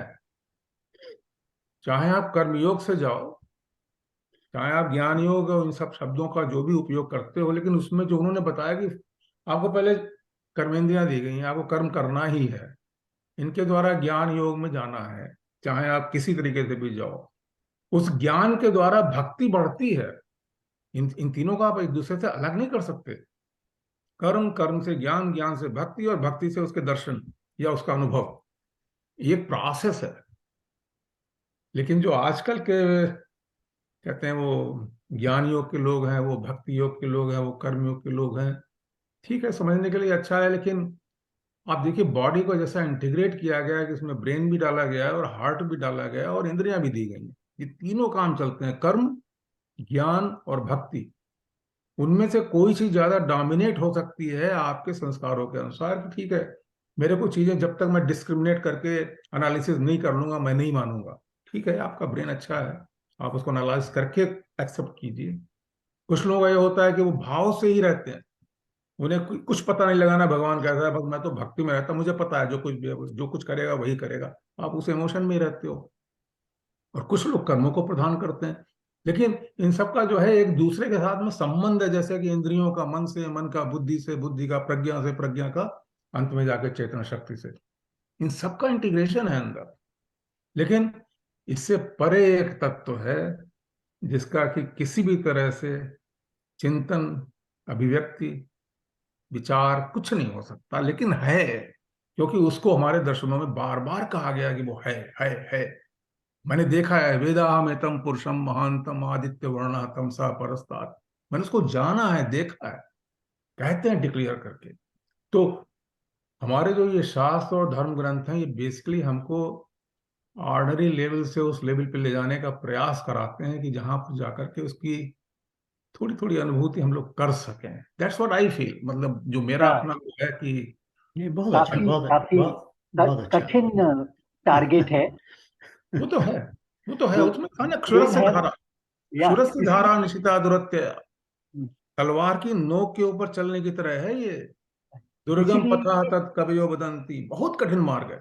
इसीलिए शायद ये चाह रिटायरमेंट के बाद आती है, जहां आप पूरा टाइम इसमें बिता सके और ढूंढने की कोशिश कर सके, क्योंकि जब हाँ फाइनल पॉइंट ही नहीं मालूम है, उसको जानने की कोशिश ही करना है, तो ये आदमी तभी कर सकता है जब बाकी सब जिम्मेदारियों से नहीं अ, नहीं नहीं नहीं नहीं, निकल गया हो। इसमें मैं मैं आपसे ऐसा नहीं मान नहीं रहा। करता, क्योंकि जैसे मैं बताऊं, मैं तो बचपन से ही इसमें लगा हुआ हूँ, हाँ डेली बिल्कुल लगा सही। हुआ हूँ, और कहीं अंत नहीं दिखता मुझे, लेकिन मेरी इस तरफ गति बहुत बचपन से है और कंटिन्यूअस रही। देखिए, मैंने संस्कृत मैंने कहीं जाके नहीं सीखी है, स्वयं सीखी है, क्योंकि जरूरत है उसकी मुझे। उसके बिना मैं इन वेदों के मंत्रों को समझ नहीं पाता, करेक्ट। मुझे जाना पड़ता है, ध्यान में बैठ के देखना पड़ता है कहाँ ये हिम्स कहाँ से निकल रहे हैं, क्यों है, तब जाके उसका समझ में आता है। ओ माय गॉड, इतना डीप है कि कहाँ मैं जाके इनको ढूंढूं। व्याकरण की जरूरत पड़ती है, लेकिन उतना नहीं। या इतनी चाह है आपके अंदर, इसलिए इतना कर पाते तो हैं। इसमें ईश्वर की कृपा है, मतलब इसको मैं या ईश्वर की कृपा मानता हूँ, तो उसके बिना या नहीं होता। करेक्ट। बट हम आप में से देखिए, कितने लोग हैं जो अपने बच्चों को बोलते हैं कि forget about first second third fourth and all that, come and do only वेदों का ज्ञान, और मतलब अपने धर्म शास्त्रों में ही जाओ। कितने लोग हैं जो ये नहीं, करते हैं? कोई नहीं है क्योंकि कोई नहीं, नहीं है। जरूरत भी इसका नहीं मतलब है। है the fact is you do not want, you want only at certain stage. ये स्टेज अब है, हम सब चीजें हो गए, हम एक अननोन चीज को जानना चाहते हैं, भगवान को जानना चाहते हैं, उस तरफ जाना चाहते हैं जिसकी ज्ञान हमारे पास बहुत कम है, बट कुछ जानना चाहते हैं। हाँ, नहीं और रामविनोद जी, ऐसा है कि ये हर व्यक्ति के ऊपर डिपेंड करता है। जैसे अभी अनिल जी बोल रहे हैं कि उनका बचपन से इसी तरह ध्यान है, तो है। अब ये तो नहीं कि उनको किसी ने बोला होगा कि भाई तुम इधर रॉन्ग, जाओ। वो तो अपने नथिंग अंदर रॉन्ग, से उनकी जो इच्छा है, और करेक्ट अपने अंदर से जो उसकी, जिसको हंगर कहते हैं, भूख कहते हैं, वो जो है वो है, करेक्ट। उनको ले जाती है उधर। वो ये चीज तो चीज ऐसी है कि जिसके अंदर मतलब हम कहते हैं ना कि भाई आप बाहर से आप किसी को खींच के नहीं ले जा सकते। अगर इसमें आपने कुछ भी सिद्धि पानी है, कुछ भी आपने अनुभव करने हैं, तो आपकी अंदर की ही भूख है, वो उधर ले जा सकती है, बाहर से नहीं ले जा सकती। तो तो वो तो ठीक बात है। बाकी ये या है कि हाँ, जनरली पब्लिक जो है वो अपना जब रिटायरमेंट वगैरह के आसपास पहुंच जाते हैं, तब उन्हें लगता है कि भाई अब सारा जिंदगी हमने निकाल दी, पता नहीं क्या किया, कुछ किया भी कि नहीं किया, चलो थोड़ा बहुत भगवान का नाम लेके देखें क्या होता है। तो फैमिली ऐसे है। समझने की कोशिश करते हैं। हाँ, कैसे इस नहीं। मैं जब मैं हाँ अपनी सॉरी जब मैं हाँ अपनी मास्टर कर रहा था हाँ वेस्टर्न में, तो वहाँ एक और था, वो दो ही वॉज एंग्लो इंडियन। बाद में हमें पता चला रॉजर उसका नाम था। तो जब ये इंडियन थे वो, मैं बैठता था सब उनके साथ ही। तो and this was a politics question. No doubt we were talking Indian politics and this and that, and we were young men. Then we were thinking we can do this, we can do that. तो उसने एक दिन comment किया बहुत क्या बे, हम सब नाली के कीड़े हैं। तुम देखना, तुम सब जाके जॉब करके वो करके वहीं कोई पी के वहां पड़ा रहेगा, कोई वहीं पड़ा रहेगा। वैसे कोई से जाके कोई सरकार नहीं बदल सकता कुछ नहीं। क्यों टाइम वेस्ट कर रहे हो, अपनी थीसिस खत्म करो। But तो that एक was बार हम बात कर रहे थे ना कि वो आपका संसार बदल जाता है, जैसे जैसे आपका ये इस तरफ जाते हैं खुद जिज्ञासा से तो आप कुछ ऑटोमेटिकली नहीं, संसार बदल जाता है जिज्ञासा के आपका। बिना आप कुछ नहीं है। मतलब आपको हाँ चाहे आपने इंजीनियरिंग की जिज्ञासा करिए, जो भी करिए। अशोक भाई, जिज्ञासा जो है वो अपने लिए है। मैं यस, समझता हूँ मैं सीखूं, मैं भगवान में मगन यस, हूँ, मैं बनूं। जिज्ञासा है ही वही है। बट मेरे बच्चे, छोटे बच्चे, उनको मैं वही पढ़ाना चाहता हूँ, वही साइंस, वही चाहिए, वही मैथमेटिक्स, कुछ नहीं चाहिए। You forget about this, you concentrate on that. Yeah so no, this is what I feel कि कुछ कंफ्यूज आई नो, स्टेट है। I know. वो कंफ्यूजन मैं भी में शायद इसलिए आ जाता है कि हम लोग ये जो हम जब हम भक्ति की तरफ से देखते हैं ना, तो वो अलग बात हो जाती है। बट ये तो हम चाहते हैं ना कि अपने बच्चों को हम कुछ इस तरह के वैल्यूज दें, इस तरह की उनको बातें बताएं भाई, कि values is all together different. A good वो अच्छे सिटीजन, और ए बुरे गुड में इंडियन, डिफरेंस समझ गुड सकें, है ना। गुड सोशल एलिमेंट, या obviously for that we do effort करते हैं। बच्चे को बोलते हैं बेटा सच बोलो, ये सब करते हैं हम। बट ये कि ये सब छोड़ करके सिर्फ आध्यात्म पर ध्यान दो, ये हम नहीं करते। जरूरत भी नहीं है। आज हम ये नहीं महसूस नहीं करते हैं कि सब कुछ छोड़ के सिर्फ आध्यात्म कंसंट्रेट करें, नहीं बिकॉज नहीं, ऐसा ये नहीं हम है कर ना। सकते हैं, हमारे पास टाइम है। देखिए, हाँ तो आपको मैं थोड़ा बताऊं, मैंने पहले ही बोला था कि जो वेद है ना, वेदों में इसको परा और अपरा विद्या में विभाजित किया गया है। परा means which is beyond and अपरा means which is not beyond. तो क्या है उसमें, फिर जो अपरा विद्या है, जो परे नहीं है, उसको दो भागों में विभक्त किया है, ज्ञानम विज्ञानम, ज्ञान और विशेष ज्ञान। और जो परा विद्या है उसको वहां प्रज्ञानम कहा गया है, कि जो बियॉन्ड है वो नॉलेज। तो क्या है कि जो आम आदमी है ना, ऑर्डिनरी ह्यूमन बीइंग, हम लोग भी उसमें आते हैं सब, उनके लिए ज्ञान और विज्ञान तक की ही अनुभूति होती है। प्रज्ञान में जाने की आवश्यकता जनरली नहीं होती, क्योंकि उनको अभी इस जीवन के अंदर अपने कर्मों के अनुसार उस मार्ग में जाने के लिए बहुत कुछ करना है। हमको जन्म जन्मांतरों में आना है, कर्मों को करना है, समझना है, ये सब बहुत जरूरी है। और इसको मैंने पिछले बार कहा था कि यहाँ पे इसको अविद्या शब्द यूज किया गया है ईशोपनिषद में, कि knowledge of the inner nature, this Maya is very important. आप इसको बिना किए हुए वापस इसके आगे निकल नहीं सकते। विश्वामित्र की कहानी आपको पता है कि जब वो बैठे हैं ध्यान में, तो इंद्र ने भेज दिया उसको, अप्सरा को, और वो नीचे गिर गए, क्योंकि उनके अंदर एक संस्कार रह गया था जिसको वो पूरा नहीं कर पा रहे थे। उनका इसकी भी पूर्ति करनी पड़ेगी। तो ये जो है ना, ये शरीर, और ये शरीर के अंदर मन, इंद्रियां, ये सब इतना आसानी से आपको इसके आगे निकलने नहीं देती हैं, क्योंकि आता है उसमें, केने शितम प्रेषितम मनः पतति, किसके द्वारा ईशित हुआ ये जो मन है, ये गिरता है। नेचर के अंदर हर चीज जो है हायर पोटेंशियल से लोअर पोटेंशियल की तरफ जाती ही है, उसका नियम है। तो क्या होता है, इसको ऊपर ले जाने के लिए एक विशेष प्रयास चाहिए, जो कि कहा ना, बिना ईश्वर की कृपा के वो नहीं होता। लेकिन ईश्वर की कृपा तभी होती है जब आप उसके अधिकारी बनो। उस अधिकारी को बनने के लिए आपको जीवन में कर्म योग, ज्ञान योग, जो भी है, जो भी आप कर रहे हैं या अपने बच्चों को अनिल जी, समझाते ईश्वर हैं। की कृपा क्यों नहीं होती? ईश्वर पार्शियल क्यों है? क्यों नहीं होती नहीं, ईश्वर की कृपा? हाँ, ईश्वर उसका की कृपा कृपा, आप पे भी होनी चाहिए, मेरे पे भी होनी चाहिए, उस पे भी होनी चाहिए, सब पे होनी चाहिए, क्यों हाँ, नहीं मैं होती? बता रहा हूँ ना आपको, उसका कृपा इसलिए नहीं होती है क्योंकि जब आप ध्यान से सोचोगे कि जो हमारे अंदर सतो रजो तमो गुण का जब पूरा निवेश है, जिससे कि हम बने हुए हैं। सबके सब गुण उसी भगवान के बनाए हुए हैं। हाँ हाँ, भगवान ने ही तमो बनाया है, मैं क्या करूं? अगर वो तमो नहीं बनाते तो तमो नहीं एक्सेप्ट करता। आज मैं तमो इसीलिए फंसा हुआ हूँ क्योंकि भगवान ने बना दिया। ओके, तो आप तो Anyhow, समझ I रहे think हैं। I am बहुत crossing बढ़िया, limit. बहुत बढ़िया। Sorry, नहीं, yeah. आपने बिल्कुल सही Sorry, कहा है। yeah. Let us come back to नहीं our नहीं, Gita. आपने सही कहा है, सब उसी का बनाया हुआ है, उसी का खेल है, तो उसको खेलिए ना, फिर तो दिक्कत। उसको खेलते हैं, that's okay. हाँ, तो Correct. बच्चे वो अगर नहीं खेलते हैं। सीखते या बच्चे अपने रास्ते जाते हैं, तो उनके जो सतो रजो तमो गुण के अनुसार उनकी जो वृत्तियां हैं, उसके अंदर आप सिर्फ एक काम कर सकते हो, संशोधन, उनको मार्गदर्शन कर सकते हो। I think let's move उसके on. आगे उनकी इच्छा, वो जो करते हैं, Let's क्योंकि move उनकी on. जीवात्मा और हमारी जीवात्मा अलग हैं। अभी हम दोनों के कर्म अलग हैं, कर्म के फल अलग हैं, लेकिन जब हम लोग आगे बढ़ेंगे तो हम लोगों की निकटता बढ़ती जाती है, जब हम एक होने की कोशिश करें। बिंदु एक है, लेकिन परिधियां अलग हैं, सर्किल अलग है। जर्नी सबकी अलग अलग है ना।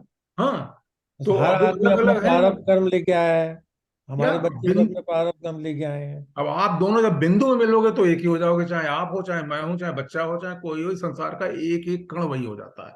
अच्छा, लेकिन let's उसके बाद move अगर कभी आपको कभी ये सब एक है, नहीं है। कभी कभी on. मैं सोचता हूँ कि इसमें मत इसमें चलो भाई।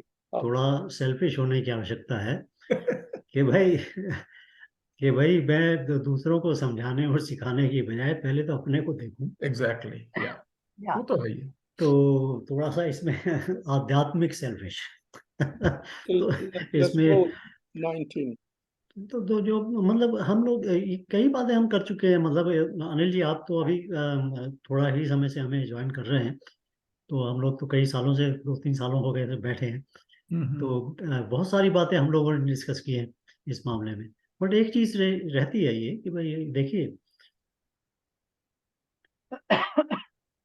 At the end of the day जो भी हमारा डिस्कशन है, अगर उसका मुझे स्वयं को कुछ फायदा नहीं होता, तो वो डिस्कशन एक फिलोसफिकल डिस्कशन ही रह जाता। हम्म। तो हम लोग तो मित्र हैं। हमारा फिलोसफिकल डिस्कशन में तो इतना ज़्यादा, कम से कम मेरा तो इंटरेस्ट इतना ज़्यादा नहीं है। किसी का तो भी नहीं। बाकी लोगों का तो मालूम नहीं। तो हम लोग तो यही चाहते हैं कि भाई हम कुछ इस तरह की बात करें जिससे कि थोड़ा बहुत हमको या तो एक फायदा हो, कुछ कुछ उसका लाभ हो जाए। ज्ञानवर्धन नहीं, हो। नहीं लाभ हो तो म्यूचुअल कम से नॉलेज कम की एक बात है। क्वेश्चन आ जाए मन में, सवाल पैदा हो जाए करेक्ट। कोई।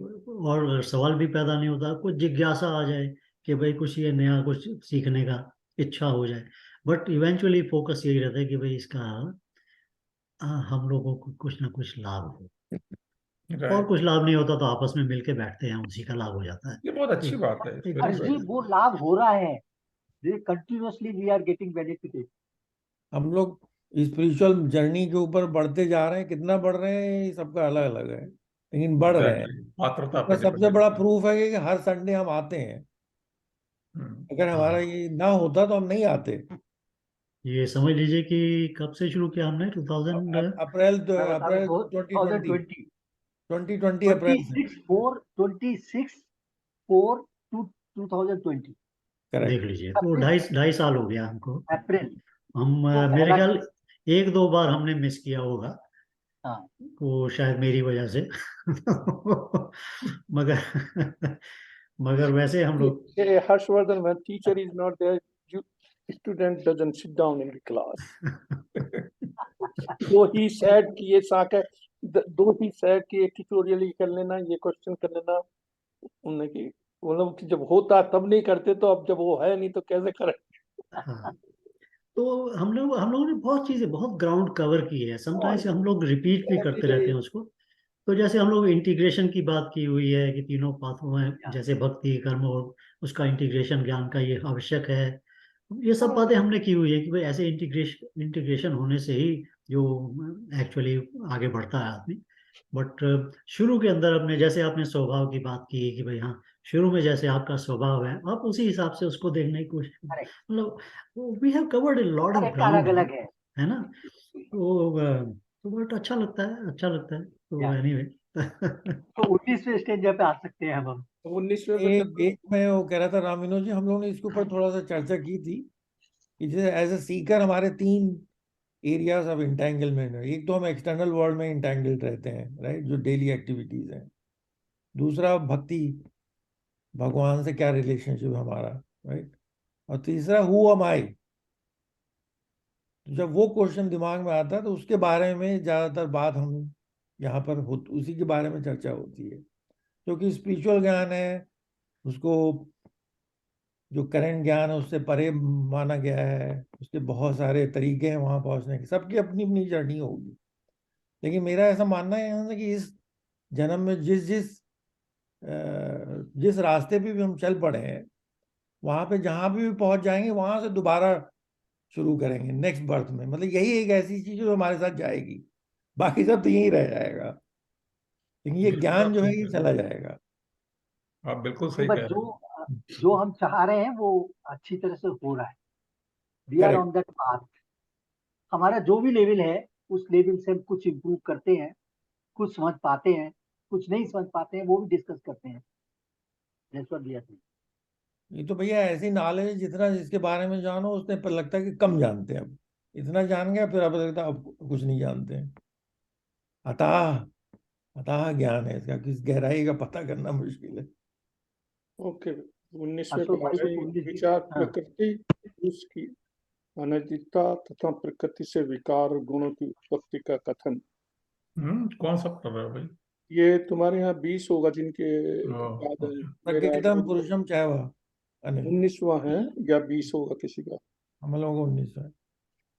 प्रकृतम पुरुषम च ए वृद्धि अनादि उभो अपि विकारं च गुणान् च वृद्धि प्रकृति संभावान। प्रकट हे अर्जुन, प्रकृति और पुरुष इन दोनों को ही तू अनादि जान, और राग द्वेष आदि विकारों को तथा त्रिगुण आत्मक संपूर्ण पदार्थों को भी प्रकृति से ही उत्पन्न जान। 20वां, कार्य कार्य करण कर्तेव हेतु प्रकृति उच्यते, पुरुष सुख दुखा नाम भोग भोक्तृत्वे भोक्तृत्व हेतु उच्यते। हेतु उच्यते। क्योंकि कार्य और करण को उत्पन्न करने में हेतु प्रकृति कही जाती है, और जीवात्मा सुख दुखादों के भोक्तापन में अर्थात भोगने में हेतु कहा जाता है। प्रकृति पुरुष प्रकृतिस्थ ही भंगते प्रकृति जान गुणान कारणम गुण संघ अस्य सद सदोधि सदोनि जन्मेषु जन्मसु। परंतु प्रकृति में स्थित ही पुरुष प्रकृति से उत्पन्न त्रिगुणात्मक पदार्थों को भोगता है, और इन गुणों का संग ही इस जीवात्मा के अच्छी बुरी योनियों में जन्म लेने का कारण है। I think this is enough, I suppose. हाँ, आई थिंक ये भी आज तो ये सारे डिस्कस भी नहीं हो पाएंगे, ये बहुत ही या आई नो टाइम हो रहा है फिर। आई थिंक बट थोड़ा बहुत आज शुरू कर सकते हैं उसको, बट डिस्कशन तो इसका या मतलब नेक्स्ट उसमें ही होगा। बेसिकली प्रकृति या पुरुष की चर्चा हो रही है, हाँ, और उनसे फिर क्या गुण मिलते हैं, या फिर क्या तुम लेके जाते हो फिर वापस आते हो उनको लेकर। वो जो लास्ट का सेंटेंस है ना, योनि में जन्म लेने का कारण है, हाँ, इन गुणों का संग ही जीवात्मा को अच्छी बुरी योनियों में जन्म लेने का कारण है। ये बहुत गूढ़ है, और इसको या आई जब नो आप एनालाइज करेंगे आप तो बहुत सारे क्वेश्चन आएंगे इसमें। और yeah I know this is that's why I say I should stop here. Time भी है नहीं है जी। हाँ, नहीं, टाइम आज तो अभी तो 10-12 मिनट ही रह गए हैं ना, या तो इतने समय में तो इसको अच्छी तरह से नहीं हम कर या पाएंगे। आई नो, बट ये कर लो, इसको पहला ये कर लो 19वें को, जैसे जैसे राम विनोद जी, प्रभात जी और संजीव जी जो भी चाहें आप, और अनिल। नहीं, इसमें मुझे जो दिखता है, जो समझने वाली बात है वो ये है कि दो चीजों को आपको हमेशा मान के चलना पड़ेगा कि एक प्रकृति और एक पुरुष, ये दो तत्व तो एक दूसरे से बिल्कुल अलग हैं। एक और दोनों ही अनादि हैं।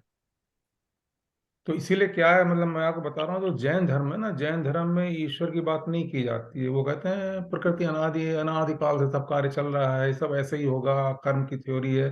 बहुत विचार से उन्होंने कर्म थ्योरी को दिया है जैन धर्म में। लेकिन अपने अपने वो भारतीय भाई सनातन साहब धर्म वो के धर्म अंदर नहीं है, हम्म भाई साहब वो धर्म नहीं है। वैसे इनकी मिसेज हैं जैनों के। नहीं, जो भी है मतलब उसके मैं बता रहा हूँ कि वहां पर क्या है हमें कि जो ये कह रहे हैं ना कि पुरुषम दस्यता है। प्रकृति चैव, दोनों अनादि हैं। यस। तो वो लोग उस पॉइंट ऑफ जब कहते हैं ना कि प्रकृति अनादि है, अनादिकाल से चली आ रही, तो यहाँ पे सब कर्म होते रहते हैं उनके यहाँ, फिर उसके विषय में चर्चा है। लेकिन हिंदू धर्म के अंदर पुरुष को भी एक उसके अलग सत्ता है, उसको अनादि माना गया है। लेकिन इसमें आप देखिए, इसमें कहा गया विकारांश गुणांश चैव विद्धि प्रकृति संभवात्।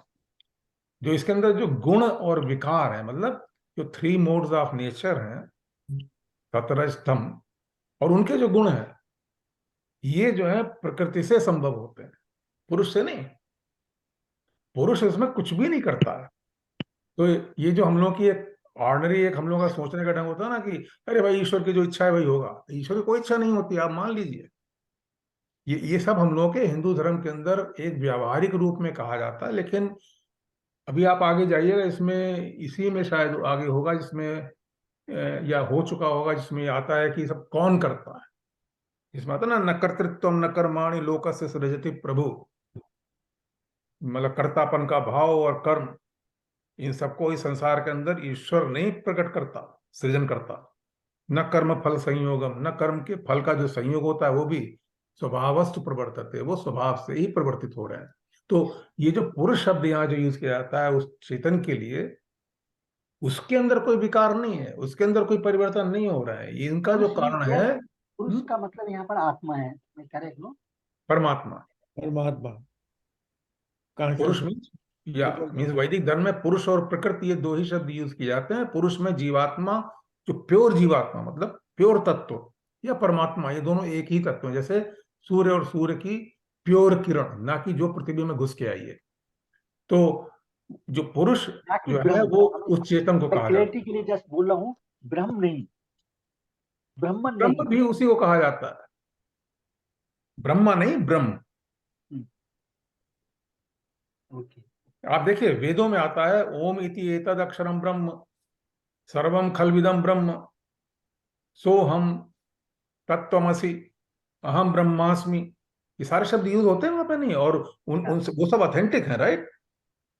तो जब मैं कहता हूँ अहम ब्रह्मास्मि, ये सही है, लेकिन किस लेवल पे सही है ये समझने वाली बात है। तो जब ये जो अहम है वो भी पुरुष है, जो ब्रह्म है वो भी पुरुष है, तत्व वो जो तत्व है वो भी पुरुष है, जो मेरे अंदर तत्व है वही पुरुष है। लेकिन इसके अलावा एक तत्व जिसको हम प्रकृति कहते हैं, जो कि लगातार विकार में, मतलब कॉन्टिन्यूअस चेंजेस हो रहे हैं उसमें। इसीलिए उस प्रकृति से जो बना उसे हम संसार कहते हैं कि यो संसरति स संसारा, इसमें कॉन्टिन्यूअस चेंजेस हो रहे हैं। तो ये जो वो जो प्रकृति ये जो वर्ड्स है ना, भगवान, परमात्मा, ब्रह्म, ये डिफरेंट कॉन्टेक्स्ट के अंदर यूज किए जाते यूज हैं। किए जाते हैं, या तो जब आप अपने पर्सनल भगवान या पर्सनल गॉड की बात करते हैं, तब हम भगवान का नाम लेके करते हैं। जब आप जीवात्मा से रिलेटेड बातों की बात करते हैं, तब हम परमात्मा की बात करते हैं। ठीक है ना? तो ये जो जो एक जो जो कॉन्टेक्स्ट है, उस कॉन्टेक्स्ट के हिसाब से थोड़ा सा भाव में भी परिवर्तन होता है। तो उस परिवर्तन, भाव के परिवर्तन के हिसाब से हम इन शब्दों का इस्तेमाल करते हैं। तो ये एक होते हुए भी उस डिफरेंट भाव को इंडिकेट करते हैं। ठीक है? तो जब हम अभी, अब जैसे हम जीवात्मा की बात कर रहे हैं या पुरुष की बात कर रहे हैं, तो हम परमात्मा की बात कर रहे हैं साथ में, हम भगवान की बात नहीं कर रहे थे। मगर जब हम भक्ति की बात कर रहे थे थोड़ी देर पहले, तो हम भगवान की बात कर रहे थे। यहाँ तक कि कई बातों में ऐसे लगेगा कि जैसे अनिल जी ने थोड़ा सा विरोधाभास भी कर दिया कि एक तरफ तो हमने बोला कि भाई जब तक भगवान की कृपा नहीं होती तब तक ये नहीं होता, और दूसरी तरफ हम अब बोल रहे हैं कि भाई भगवान तो अनटच्ड है। तो हम भगवान तो अनटच्ड नहीं कहते, हम कहते परमात्मा अनटच्ड है। हम तो देखे ना, क्योंकि भाव बदल जाता है। तो भाव बदलने के हिसाब से ही हम लोग इन डिफरेंट शब्दों को, हमारे जो वेदों में जो शब्द यूज किए गए हैं, वो डिफरेंट भाव के डिफरेंट कॉन्टेक्स्ट के हिसाब से किए गए।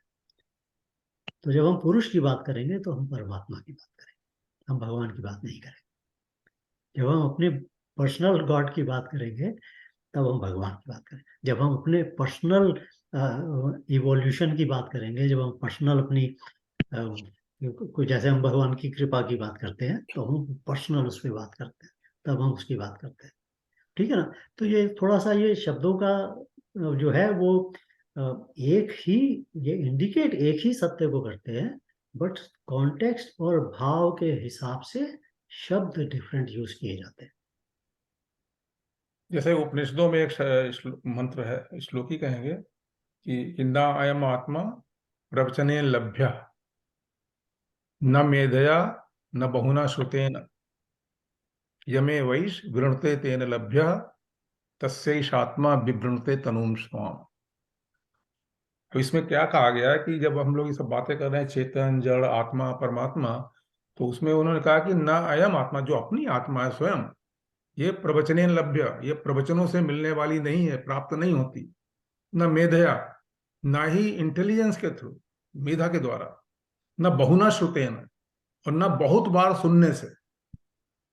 फिर वो कहते हैं कि यमे वैश वृणते तेन लभ्य, जिसको ये वर्ण कर लेती है उसको ही प्राप्त हो जाती है। तस्यैष आत्मा, उसकी आत्मा विवृणते तनुम स्वाम, उसको अपने स्वरूप को दिखाती है। अब इसी को अगर हम थोड़ा सा और एक्सप्लेन करेंगे, क्योंकि एक्सप्लेनेशन तो माइंड से ही होता है, उसका अनुभव अंदर आत्मा से होता है, लेकिन स्वयं में होता है आत्म तत्व में जाके। लेकिन जो मन से जब उसका विवेचन करते हैं तो उसमें यह आता है कि भाई देखो, ये एक ऐसी चीज है जिसको कि हम समझने की कितने भी प्रयास कर ले नहीं समझ सकते। वो उसके आगे जो कुछ भी समझते हैं अच्छा है, लेकिन उसके आगे है कुछ। लेकिन जिसको वो स्वयं प्राप्त करना चाहती है उसको वो प्राप्त हो जाती है, लेकिन इसके आगे के मंत्र में कहा जाता है कि तुम उसको अधिकारी बनना पड़ता है। जैसे आप स्कूल में जाते हो, आपने पढ़ा ये एटम है, एटम के अंदर ये इलेक्ट्रॉन्स हैं, ये प्रोटॉन्स हैं, ये न्यूट्रॉन्स हैं, तो ये एक एटम हो गया। ये सोडियम का एटम है, ये क्लोरीन का है।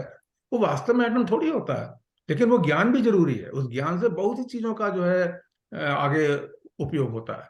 तो इस कर्म क्षेत्र के अंदर, इस पृथ्वी के अंदर, इस जीवन के अंदर, इस मन बुद्धि से लेकर इंद्रियों के अंदर बहुत सी चीजों की आवश्यकताएं हैं जो जरूरी हैं। लेकिन इसके आगे भी एक तत्व है जो एक सा है, उसके लिए भी हमारे अंदर एक चीज डाली गई है जो मैं स्वयं हूं, आत्म तत्व। लेकिन उस आत्म तत्व को समझने के लिए एक ही रास्ता है, वो है मन का पवित्र होना। कोई और रास्ता नहीं है। मन का चाहे आप दान देके करो, चाहे आप कर्म करके करो, चाहे आप ज्ञान लेके करो, चाहे आप षड दर्शन पढ़ा लो, कुछ भी करो, जब तक मन पवित्र नहीं होगा अनुभूति नहीं होती। और जब तक उसकी अनुभूति नहीं होती तब तक आप 100 तरह से उसे बयान कर लीजिए, हजारों तरह से कर लीजिए, सब कुछ वही है। आप भी सही कह रहे हो, मैं भी सही कह रहा हूँ, वो भी सही कह रहा है, वो भी सही कह रहा है, वो भी सही कह रहा है। हिंदू भी ठीक है, मुसलमान भी ठीक है, क्रिश्चियन भी ठीक है, सब ठीक है। मुसलमानों के लिए हनुमान जी कुछ नहीं है, राम कुछ नहीं है, कृष्ण कुछ नहीं है, अल्लाह ही सब कुछ है। ऐसे क्रिश्चियंस के लिए हम लोग कुछ नहीं है, लेकिन हमारे लिए ऐसे ही क्रिश्चियन, अल्लाह और मोहम्मद साहब कुछ नहीं है। But they can kill you for that. तो ये जो इंडिविजुअलिटी पैदा हुई है हमारे माइंड के अंदर, उसका कारण है प्रकृति, जो लगातार जो है उसके अंदर विकार है इन 3 गुणों से। लेकिन इसके आगे हम सब एक हैं।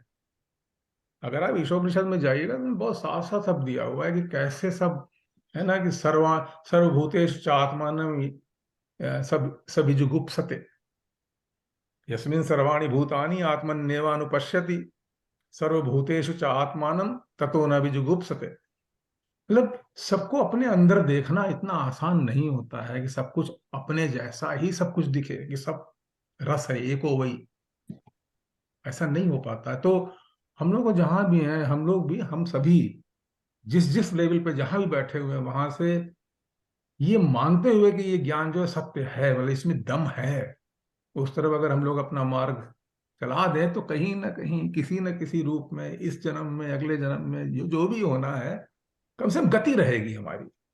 ये चीज प्रैक्टिकल है।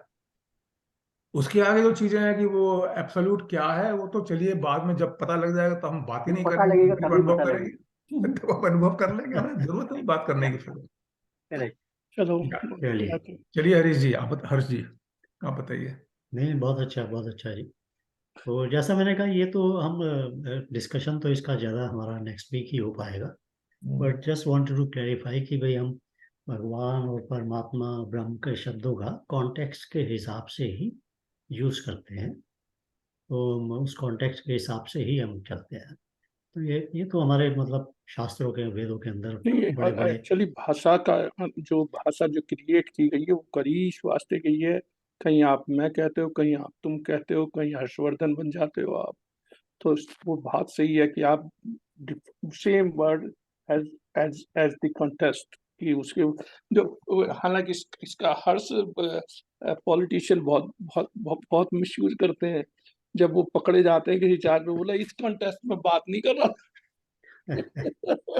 वो बचाव के लिए खटाक से कहेगा कि भाई वो जो है ये मैंने वर्ड की इसमें नहीं है, हालांकि क्या हाँ। होगा वो एग्जैक्टली तो या अब जो भाव में आप वो कर रहे हो कौन जब सा? जब मन जो है वो बुद्धि का वो बॉस बन जाता है, या तो बुद्धि जो है वो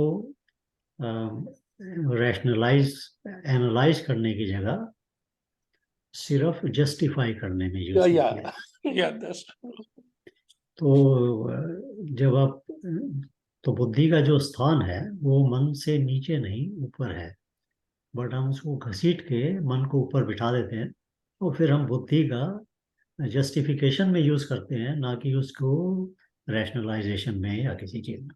तो ज्यादातर जो संसार में जो अशोक बोल रहे हैं, उस तरह से जो लोग उस पोजीशंस में हैं, वो लोग बुद्धि का इस्तेमाल इसी काम के लिए करते हैं। वो जस्टिफिकेशन ज्यादा होता है उसमें, रैशनलाइजेशन कम होता है। तो एनीवे वो तो मन बुद्धि और इसकी बात भी आगे करेंगे कोई नहीं। क्योंकि बुद्धि का मतलब एक जस्ट जाते जाते एक बात मैं कहना चाहता हूँ कि बुद्धि का जो जो इंस्टिंक्ट है वो है अल्टीमेट ट्रुथ को पाना। और ये इंस्टिंक्ट जो है आपकी बुद्धि को, जब हम ग्रॉस लेवल पे भी देखते हैं, तो हम जब आंसर ढूंढते हैं तो हमेशा हमें आंसर वो चाहिए जो एब्सोल्यूट हो। यस तो हम एनालाइज करते चले जाते हैं जब तक हम उस एब्सोल्यूट ट्रुथ तक ना पहुंचे। तो बुद्धि का ये इंस्टिंक्ट है, बट इस इंस्टिंक्ट को मन जो है या अहंकार जो है वो मन की वजह से दबा देता है, और फिर यस वो जस्टिफिकेशन में चला जाता है। तो फिर वो इंस्टिंक्ट खत्म हो गया, समझ लीजिए उस इंस्टिंक्ट का यूज करना बंद हो गया, वो बेकार आ जाता है। तो इसी तरह मन का जो इंस्टिंक्ट है वो है एब्सोल्यूट ब्लिस। यस जो परम आनंद का जो इंस्टिंक्ट है वो मन का है, मगर उस परम आनंद के इंस्टिंक्ट की वजह से ही वो हमेशा ढूंढता है कि मुझे ऐसा ऐसा सुख मिले, ऐसी खुशी मिले, ऐसी ब्लिस मिले जो परमानेंट हो और एब्सोल्यूट हो। करेक्ट। तो वो मन का इंस्टिंक्ट है ये, और उसमें जाता है। इसी तरह से शरीर का भी एक इंस्टिंक्ट है जिसको हम कहते हैं इमॉर्टैलिटी, अमरत्व। शरीर का इंस्टिंक्ट है क्योंकि जब आपको चोट लगती है तो शरीर इमीडिएटली उसको ठीक करने की कोशिश करता है। जब आपको कोई बीमारी होती है शरीर इसको इमीडिएटली ठीक करने की कोशिश करता है। ये प्राकृतिक है उसके लिए, इंस्टिंक्ट है ये। कोई सिखाता नहीं कि भाई तुम्हारे को कुछ चोट लगेगी तो तुम्हें अब ठीक करना है अपने आप को। ये प्राकृतिक इंस्टिंक्ट है उसका। तो ये इंस्टिंक्ट का जो बेसिक, जो फंडामेंटल उसका जो कारण है वो है अमरत्व। अमर होना चाहता है वो हमेशा अपने आप को ऐसे ठीक करना चाहता है कि वो अमर हो जाए। तो ये तीन इंस्टिंक्ट है ये शरीर के लेवल के ऊपर, जो प्राकृतिक जो हमें नजर आता है भौतिकता के ऊपर, वो अमर होने का इंस्टिंक्ट है। मन के लेवल के ऊपर वो एब्सोल्यूट ब्लिस का इंस्टिंक्ट है, और बुद्धि के लेवल के ऊपर एब्सोल्यूट ट्रुथ का इंस्टिंक्ट है। तो ये तीन इंस्टिंक्ट जो है ये प्रोजेक्शन है ब्रह्म के, प्रकृति के द्वारा। ये हम सब में है। और ये इंस्टिंक्ट आए कहाँ से हैं? ये ब्रह्म के इंस्टिंक्ट हैं, क्योंकि ब्रह्म की प्रेजेंस इनसे पता लगती है। क्योंकि ये जो ब्रह्म है उसमें ये तीनों चीजें मिलती हैं, अमृत मिलता है, ब्लिस मिलती है, और एब्सोल्यूट ट्रुथ मिलता है। तो ये तीनों की तीनों चीजें वहां से हैं, और जो हमारे अंदर आती हैं, बट हम उसको देख नहीं पाते, हम बाहर ही कहीं घूमते रह जाते हैं। बट अगर हम सिर्फ अपने अंदर भी देखें तो हमारी जो एग्जिस्टेंस जो है, ये जो भौतिकता की एग्जिस्टेंस, मानसिक एग्जिस्टेंस, और जो बौद्धिक एग्जिस्टेंस है, इसके अगर पीछे हम इंस्टिंक्ट को भी देखेंगे तो हमें लगेगा कि यार ये इंस्टिंक्ट मैं तो लेके आया नहीं। अहंकार जो है वो तो कह नहीं सकता कि मैं लेके आया हूँ। वो तो यही कह सकता है कि इसके साथ ही मैं पैदा हुआ। इन इंस्टिंक्ट्स को कहीं ना कहीं से मुझे मेरे अंदर है, और वो पॉइंट करती है उस ट्रुथ की तरफ जो ब्रह्म में है। तो एनीवे हम लोग आगे बात करेंगे कि कैसे हम दूर से हम नजदीक ला सकते हैं ना, इसको अपने अंदर लाने की बात है कि हम कहाँ से हम अपने अंदर देख सकें। ठीक है, तो चलिए, आज का तो मैंने 2-3 मिनट एक्स्ट्रा भी ले लिया, but good, nice, very good. Okay. चलिए, Have a good day and good night. धन्यवाद जी, Vinod. नमस्कार सर। नमस्कार जी, नमस्कार। नमस्कार।